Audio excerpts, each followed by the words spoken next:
E aí, pessoal, tudo bem? Vamos continuar então nessa aula. A gente vai começar a entender a primeira etapa, né? De como que começa esse processo da descoberta. Então, vamos para aqui para a fase 1. A fase 1 é a fase de descoberta. Como é que a gente vai descobrir como que funciona a cabeça do usuário? Como é que a gente vai começar a entender isso para depois partir para as próximas etapas? Bom, primeiro, pergunto para vocês o seguinte. Já ouviu falar desse botão que custou 300 milhões de dólares para uma empresa? Um botão que fez aumentar em 15 milhões as vendas em um mês. Já ouviu falar sobre isso? Daqui a pouco eu falo, porque ele foi exatamente descoberto através dessa análise de experiência de usuário. Daqui a pouco eu falo para vocês sobre isso. Já viram essa figurinha aqui? Essa figurinha aqui é muito famosa, né? Muita gente todo mundo que é nessa área de computação e tecnologia já viu isso. Ele mostra assim, o cliente pede uma coisa, o gerente faz outra, o programador escreve de um jeito, enfim, o vendedor fala uma outra coisa, no final o cliente precisava de uma coisa tão simples e aquilo não foi entregue, né? Ou ele não ficou satisfeito, ou poderia ter ficado muito mais satisfeito do que realmente ficou. Enfim, são várias as possibilidades, a gente sabe que isso é muito comum acontecer. Isso é comum porque acontece porque ou é falta de comunicação, falta de documentação, mas principalmente porque vocês não se coloca o usuário no centro do processo. E é isso que a gente vai começar a aprender a partir de agora, tá? Então vamos lá.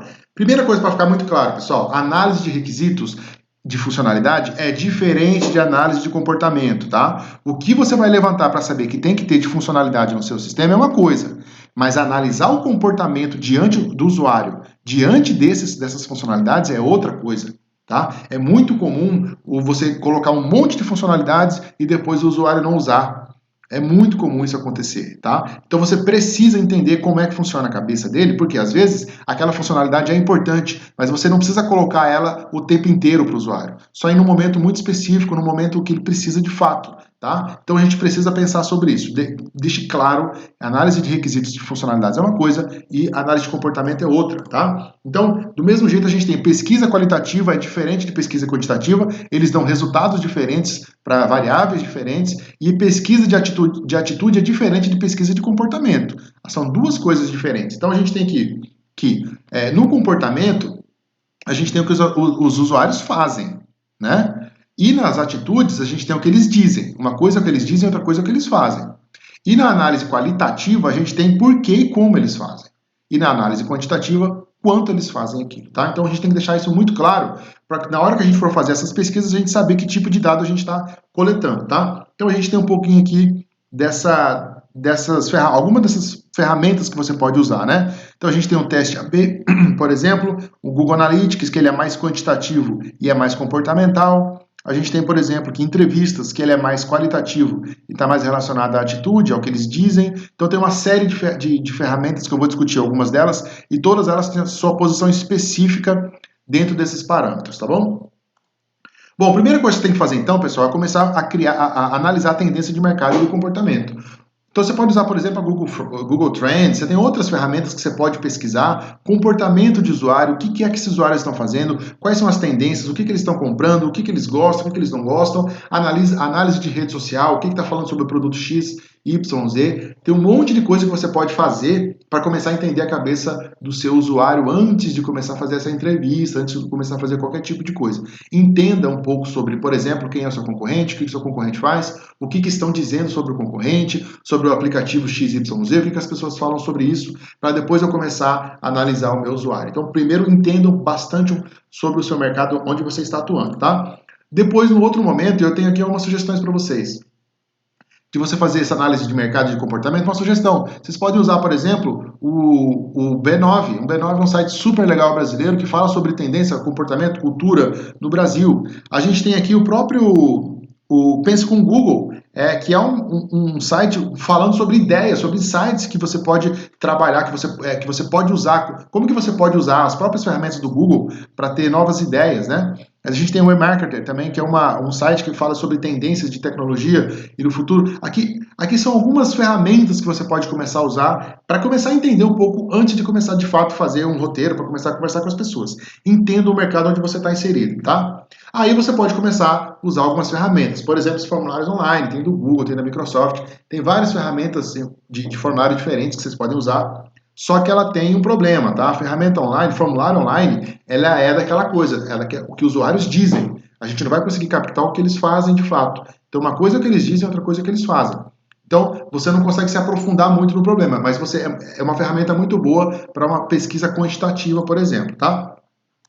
Você pode fazer também entrevista com o usuário, que é essa que eu estou te falando agora, que é um pouquinho mais qualitativa, que você consegue também escutar o que ele vai falar, não é de fato o que ele vai fazer, mas pelo menos você já tem uma noção um pouquinho melhor, porque você consegue se aprofundar um pouco mais nessa entrevista, nesses problemas que o usuário tem na hora que ele precisa usar um sistema, por exemplo, ou o problema que ele quer resolver. Então, eu vou deixar algumas dicas aqui para vocês. A primeira delas, pesquisa para provar que você está errado. Cara, como assim, professor? Eu vou explicar isso de novo para você. Não é para você fazer entrevista para provar que você está certo. Porque se você fizer uma entrevista e não descobrir nada de novo, você fez a entrevista errado. Você tem que fazer a entrevista para descobrir assim, poxa, isso aqui eu não tinha percebido. Ou, o que eu tinha pensado não está certo. Ou, esse caminho não é bom, melhor a gente ir por esse. A entrevista tem que ser feita para você desfazer as suas certezas, tá bom? Então tenha isso muito claro. Ninguém é incrível, maravilhoso, que vai lá e faz uma interface certinha. Não existe isso. Você tem que fazer a entrevista para descobrir que você está errado. E quando você for fazer isso, tem algumas técnicas, né? Então, eu coloquei lá na nossa plataforma várias maneiras de você, vários artigos para você fazer uma pesquisa bem feita, tá? Os erros mais comuns, os tipos de pesquisa, as dicas para você fazer uma boa entrevista, as perguntas certas, enfim. Depois você dá uma olhada lá, tem um conteúdo bastante rico sobre isso, tá? Bom, você também pode fazer testes de usabilidade. O teste de usabilidade, que é aquele teste que você coloca o seu usuário para usar, de fato, o seu produto e você fica observando onde ele conseguiu, onde ele não conseguiu. Não existe errar e acertar. O usuário não erra e acerta, tá? Quem erra e acerta é o designer. O usuário consegue ou não consegue fazer uma tarefa porque o designer acertou ou não acertou o desenho, o fluxo de uma tarefa, tá? Então fica bem claro isso. Não existe o usuário não erra. O usuário não erra. Quem erra é o designer. Então, o que você precisa fazer é, nessa fase de teste de usabilidade, caso você já tenha esse produto, você pode seguir, então, uma série de regrinhas, umas coisas bem simples, para você colocar o usuário, para usar esse sistema e você observar os pontos onde existe alguma ruptura, onde ele não consegue entender alguma coisa para você melhorando o sistema, tá? Mas se você não tem nada, então você não vai criar do zero, né? Você não vai criar um sistema. O teste de usabilidade você usa lá na frente, depois, quando você já tiver um sistema novo, mas caso você já tenha, você já pode usar aqui de começo para descobrir coisas novas. Mapas de calor, isso aqui é muito interessante. Para quem já tem um sistema que já está funcionando, por exemplo, um site, você pode usar algumas ferramentas de mapas de calor justamente para isso, para você conseguir analisar onde é que o usuário clicou mais, passou o mouse e você consegue descobrir tendências de fluxo. Então, quais são os elementos que você pode eliminar? Por exemplo, nesse caso aqui, esse negócio aqui é completamente inútil. Essa tela aqui é completamente inútil, tá vendo? Esse espaço em branco, porque o usuário não olha para isso aqui, tá? Então você precisa fazer mudanças para depois ele conseguir interagir melhor. Então você pode usar essas ferramentas de mapa de calor. Olha que interessante, Eye Tracking também é uma ferramenta que analisa o posicionamento do olho do usuário, onde é que o usuário olhou durante essa interação aqui com essa interface. E aí você consegue saber o que é que precisa melhorar. Olha que interessante aqui. Nessa primeira experiência, existe lá várias pesquisas nessa área de psicologia que dizem que o ser humano, né, o rosto humano chama muita atenção de outro ser humano. Então, nesse fato, nesse site, não estava funcionando isso aqui, porque as pessoas olhavam direto para o rosto do bebê e em segundo plano ficava o produto. Então, o que eles fizeram? Usando lá algumas regras da psicologia, colocou o bebê olhando para o texto. E isso mudou radicalmente a posição do olho das pessoas que começaram a olhar mais para o texto, tá vendo? Tem uma série de exemplos, depois vocês podem pesquisar mais sobre Eye Tracking.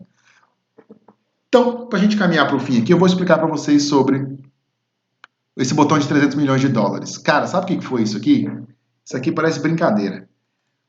Mas a Amazon, eles fizeram uma pesquisa para saber o seguinte, tinha muito usuário que não estava finalizando a compra. Eles chegavam, faziam todas as etapas, no final aparecia lá, login, aí entre com sua senha, com seu e-mail. Quando aparecia isso, muita gente caía fora porque é muito chato, preguiçoso, eu não quero fazer isso. Ou porque eles não lembravam a senha. Eles não lembravam a senha, não vou fazer login porque eu não lembro a senha. Ou eles tinham que criar uma senha nova, criar um usuário novo. E isso aí era uma ruptura no fluxo. Eles estavam perdendo muitas vendas com isso. Fizeram uma profunda pesquisa sobre isso, tem uma referência lá na plataforma, e eles conseguiram fazer uma pequena mudança. E isso gerou um impacto de mais de 15 milhões de dólares no primeiro mês. Ao invés de criar um botão chamado login e senha, ou login, eles colocaram simplesmente um botão, continue. E aí ele clicava, quando ele, na próxima tela aparecia uma informação, né, um copy, uma mensagem bem direcionada para diminuir essa fricção, para ele fazer ele não desistir. Então, ao invés de falar assim, cadastre-se, crie um cadastro, não, era assim, era uma coisa muito direta, muito simples. Olha, faça tal coisa que é muito rapidinho e você vai conseguir, você vai finalizar essa compra. E com essa simples mudança do login para continue, o número de vendas aumentou no primeiro mês. Essa história em detalhes você consegue ver nos links que eu coloquei na plataforma lá, beleza? É incrível. Bom, não é à toa que essa questão de experiência de usuário, né? A Amazon é muito pioneira nisso, né? Esse negócio de experiência de usuário é tão interessante que eles criaram até os Dash Buttons, que é você fazer uma compra simplesmente apertando um botãozinho físico que você colocava. Então aqui é o Dash Button de um sabão em pó, mas tinha um Dash Button de um salgadinho, tinha um Dash Button de um sabonete, tinha Dash Buttons, né, variados para vários produtos diferentes que a Amazon percebeu que essa experiência de usuário poderia ser também bem aproveitada.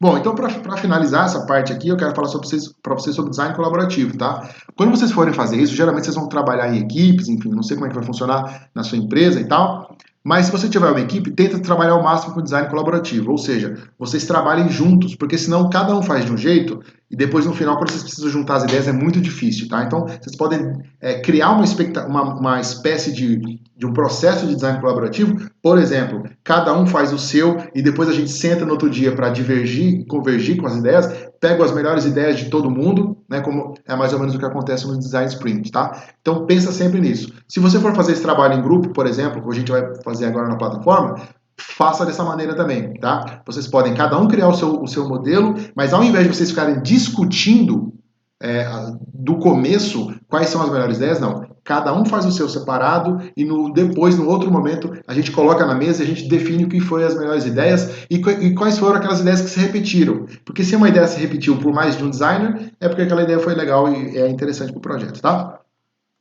Então é isso aí, eu vou ficando por aqui. Até a próxima, tchau.